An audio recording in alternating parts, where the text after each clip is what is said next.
Hey, I'm Ryan, and this is going to be a quick tutorial on how I use TeamViewer to manage multiple desktops or laptops, essentially from my one laptop computer, taking advantage of some of the processing power and using our lab computers to do analysis when I'm not in that room or not on campus at all.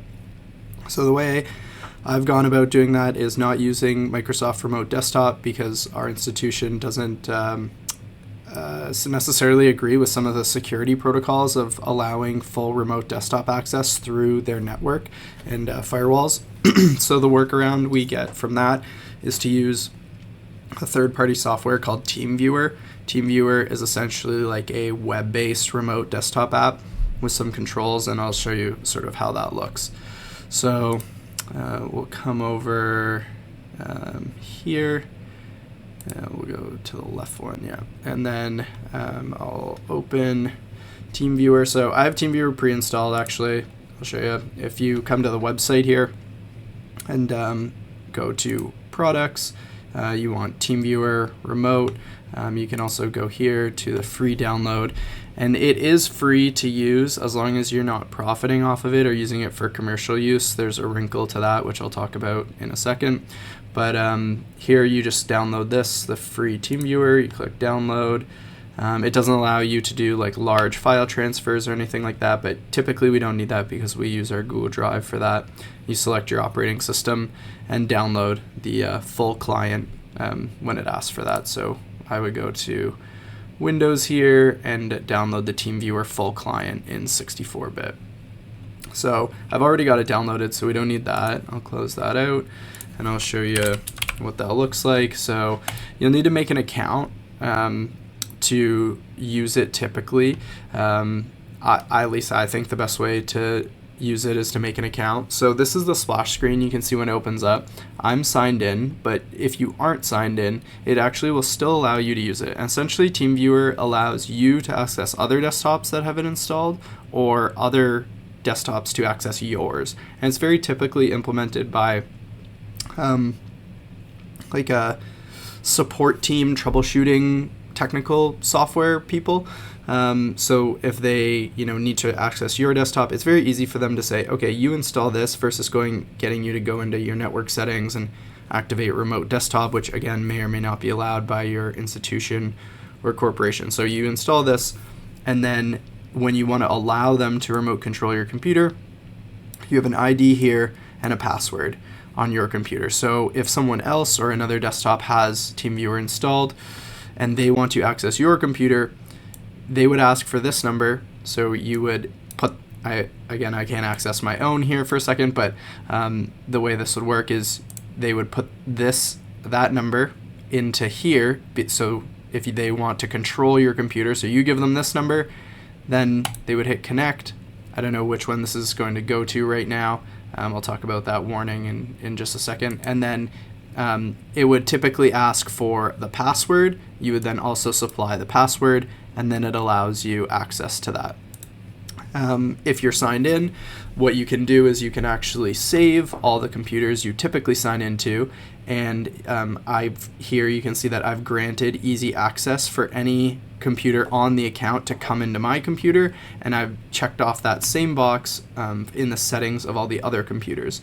So now I can come down, where are my computers here? Top. I've lost it. There we go.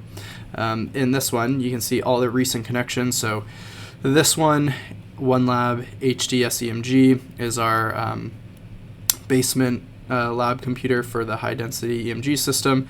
This is the one in the biomechanics lab 1096, the Alienware one.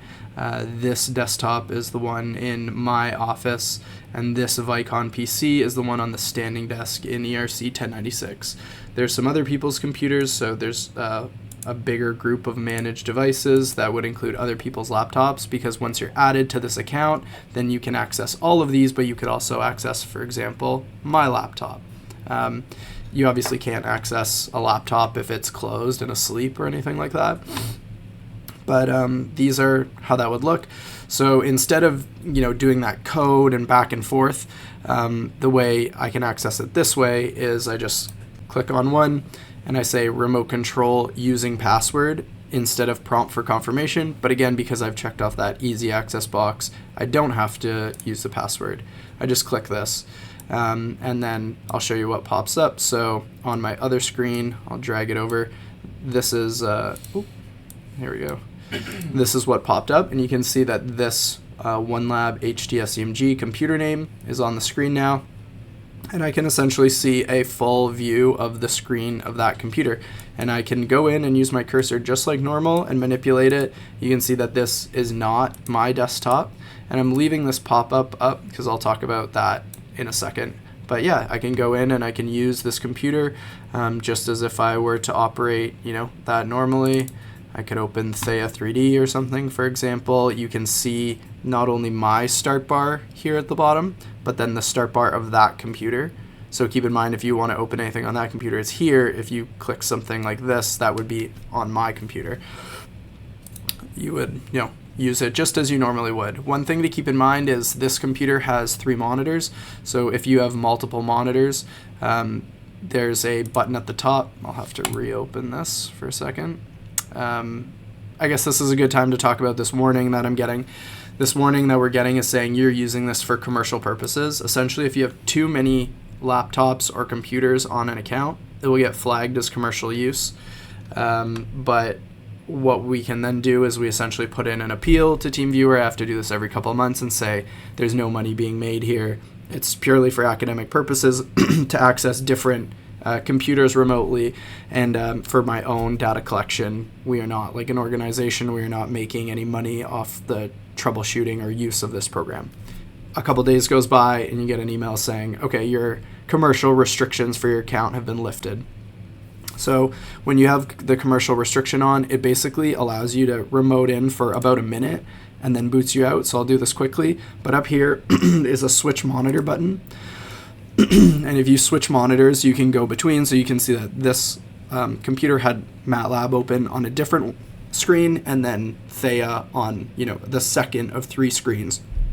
So you can bounce between those screens using that button. Or if you, let's say you need to use both screens at once on another computer, you can open 2 instances of the remote viewing window to the same computer. So I could open this computer twice, adjust the monitor for one of them, and now I'm essentially using both my monitors in front of me, but now it's both of the monitors of that other computer.